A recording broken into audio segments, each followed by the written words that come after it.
Afternoon, y'all. This collector on the corner. I broke my toy. I've got this little tractor right here. It's a 301 A John Deere made in about the late 60s. 3-cylinder gas. 160 cubes or thereabouts. They say it's got 46 horsepower. I don't know, that's debatable. But what's handy about it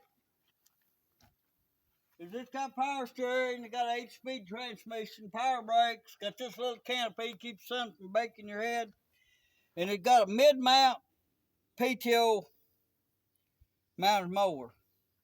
And that mower will mow straight up and down vertical. It'll mow horizontal, it'll mow 33 degrees below horizontal. And when I got this little tractor, the engine was locked up. It turned out that the water pump was locked up and it burnt the starter up, and I fixed the water pump, found a shaft and cobbled it together and put Chevrolet parts on the back end of the starter and got started. Got the points in it and got it running. The engine's good, changed the oil and filter on it, pulled the pan, be sure it wasn't all sludged up. And I'm a Farmalls guy, but it's one of the nicest riding and driving tractors I've ever had. It's one of the best tractors. And I bought it cheap. I give $750 for it. And it's got some funny tires on the front. Somebody has took some Remington wide brook mud grips and had them recapped as tractor tires. And they're mounted tubeless. They ain't never give me a bit of trouble. Well, when I got this rig, the mowing machine wouldn't work. And I tore in there, and it's got this knuckle in here. It's got these U-joint caps on it. That's on eccentric. If you'll notice, when that goes around, it moves this back and forth, see? And that moves the sickle bar back and forth. Ah. So, I had an old U-joint come out of a semi-truck. And I went and got that old U-joint. And I got 2 of the caps off and put on there. And I went down there and got some of them grade 8 bolts down at that bolt place. And them bolts sheared off, them grade 8 bolts. I've used it a year or 2. But right there, I've sawed a slot in them suckers with a screwdriver. A screwdriver? I mean, with a hacksaw. Hacksaw. That was jammed up. See, I got it loose. Mm-hmm. And I got 2 of them out, and I was fiddling with it. And I said, you know, I remember where that old U-joint was. And it was still laying up there, and it was fastened onto this piece. It bolted onto here. And that's how the back drive shaft of about an old 1960 model white semi-truck. Runs between the front and the back rear ends. Mm-hmm. So I just went and got them other 2 caps. And while I was at it, I got them old rusty bolts that was holding it together and put on there, and I put some Loctite on her because that truck had a strap with locking tabs on it. And that's kind of chewed up and not in the best of shape, that cradle it sits in. Well, the tractor's because not there's stuff been broke out. And while I had it part, I found out I had a breakage. This right here is broke off of here. Yeah, I see. So I'm going to have to weld that back together. That's not cast iron, that's cast steel. I can weld that. So I'm going to weld that tomorrow. Elmer's glue it. That's what we used in school. Well, I'll weld that. Put it back together. It's supposed to rain tomorrow and a cool front move in, be cool next week. I haven't baled no hay so far this year. It's too hot. And I decided, I learned a few years back, you make just about as much hay. Wait until September, October when the weather cools off. Don't cut it during the spring. You cut it during the spring, you might get a second cutting. But everybody uses them disc mowers and they scalp them fields. And then when the drought comes, that old field that's been scalped laying out there in the sun, and the sun bakes it and there's cracks in the ground. And then it comes rain, there's no grass there to hold it, the rain just runs off. If you let that grow up, during the summer, the sun ain't getting down to the dirt. and the ground ain't baking. And when it rains, what little bit of rain you get during the dry time is soaked into the ground. And I don't need that much anyway, because we've reduced our sheep herd down to 3 sheep, three ewes and a ram, 4 sheep. And what I'm gonna do this time, I'm gonna bale that, square bales.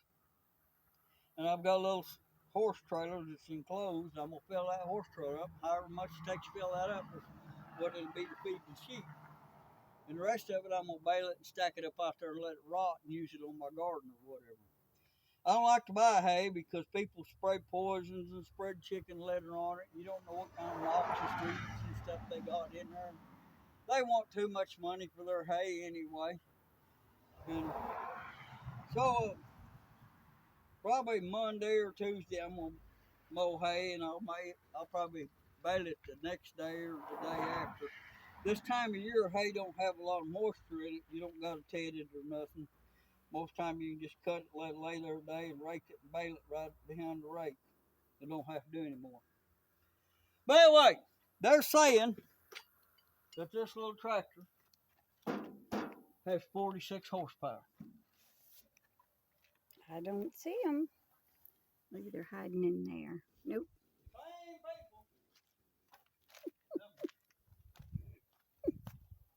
Nope, we're not Pepsi people. They say this M has got 26.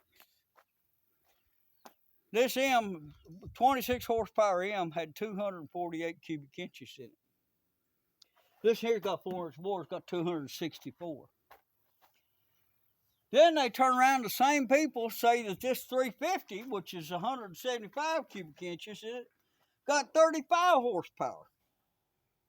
There ain't no way you can tell me that engine right there ain't gonna have more pulling power than this engine right here. It's kind of like them semi-trucks. When I first started driving truck, they had these 671 Detroit diesels. Call them a 238. They're supposed to make 238 horse. And if you drove a truck with one of them, it'd pull it. But you was constantly rolling that shifter up and down, trying to keep that thing above 1,800 RPM as 2-cycle. So that engine had 426 cubic inches, 671. Well, they put a supercharger on it, and then they said it was a 250 horse engine. But you could take an old Cummins 250 Super 250 Cummins engine, non-turbocharged, had 927 cubic inches in it. You could drive that thing pulling the same load, and you didn't have to shift half as much. It'd pull the hills faster. It'd get up to speed faster. You'd had to hot rod that little Detroit. Well, them other Cummins engines was 290s all the way up to 400, and all of them had 955 cubic inches. And they was souping them up, but they didn't have any longer stroke than that original little 855 cubic inch engine. You can build a lot of horsepower, but that don't equate to out pulling. And people trying to say these 300 and 350s is a 3-plow tractor. They aren't in this part of the world. An M is barely a 3-plow tractor in this part of the world. And this thing here, all this thing would do if you hooked a 3-plow tractor again it, is sit there and spin one tire. That's all he'd ever do. You put the brake on, it'd spin the other tire. That old M would just go on with it. Daddy tried plowing with a H and 2 bottom, and I could outplow him with a M with a 3 bottom. But anyway, I just don't hardly see that little old bitty engine that's only this long is going to outpull that big old engine right there. It ain't going to do it. That horsepower is one of them deals. It just depends who's running that dyno and what RPM they run it at. You know, what they do is you got a flywheel in there. If you get that flywheel spinning faster, the faster you make it spin, the more energy it builds, and that energy is what translates into horsepower. But under a continuous load, them little motors won't pull as much as a big motor, and a big motor won't use as much fuel under a continuous load as a little motor that's overworking itself. But that's just my take on it. Other people might be it, but we've got 5 of them M's.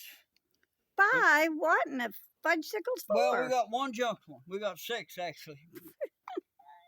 And every one of them, when I brought them in, first thing I did there's none of them running when I got them. Pulled that oil pan off to see what kind of sludge and if that screen was stopped up, and pull the bearings down and look to see that the bearings ain't wore out in the engine. And while I'm there, I take a dang pair of dividers and stick up there on the bottom of that board and measure the bore.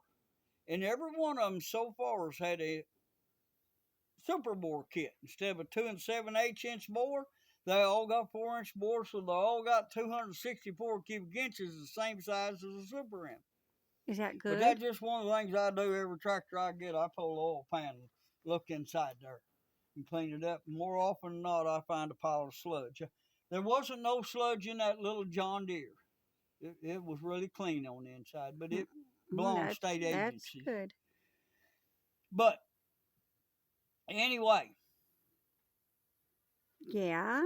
This is that H and this 350 is my projects, and I started videos on them way back a long time ago, but the weather's got too hot.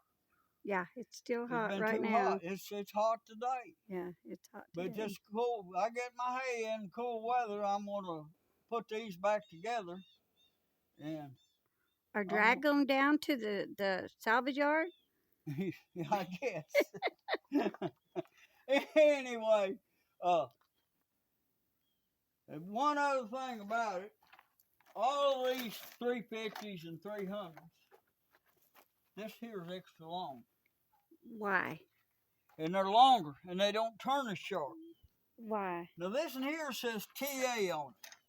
Torque amplifier. Why? There ain't no TA in there. Why? What happened is it went out. They're problematic. Why? If you use them a lot, they just don't hold up. And Why? you can buy a kit to straight line that thing, and that's what happens to them. It's a lot cheaper to straight line that thing. Costs you about $150. Why? To straight line that TA and do away with it. And that's what happens to the big lot of them. How come? What? I changed my why to how come. How come? You changed the why to how come, huh? Because that's what they wanted to do. People don't like spending money. Oh, yeah. That's why and how Me come. included. I don't like spending money. I know, people. He don't spend nothing on me. Yep. She's a cheap wife. She hunts for the bargains and stuff just like I do. She don't like spending money. No, I hate spending money. Yeah.